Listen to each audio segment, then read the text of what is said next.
A major turn in the controversy over Dayton Public Schools is busing of high school students. I'm Jenna Lee Borick. These court documents filed Monday in Franklin County tell us that DPS's Board of Education is suing the state over the district's inability to bus high school students via public transportation. The lawsuit shows that Dayton Public Schools is suing the state of Ohio, the Ohio Department of Education and Workforce, plus its director due to the new state budget, House Bill 96, which prohibits DPS from using bus passes from the Greater Dayton Regional Transit Authority, or RTA, to get high school students to and from school. According to the documents, DPS claims an amendment to the legislation is unconstitutional and, quote, arbitrary, unreasonable, and discriminatory.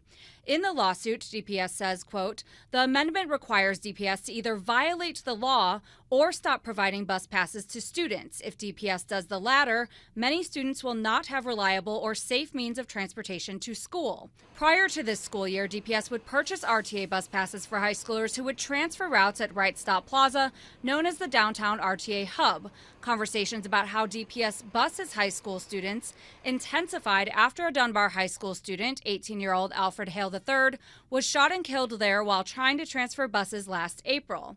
DPS says the amendment is discriminatory because 80% of its students are minorities, and the amendment disproportionately affects those students. The lawsuit says students buying their own RTA passes would cost $540 a year, which is unaffordable to many, but is also the only option as many students as parents do not even have transportation to and from work. DPS says the impact will be that students risk getting hurt using alternative travel to and from school, plus many students will miss class because they can't get there. Some may not be able to attend school at all.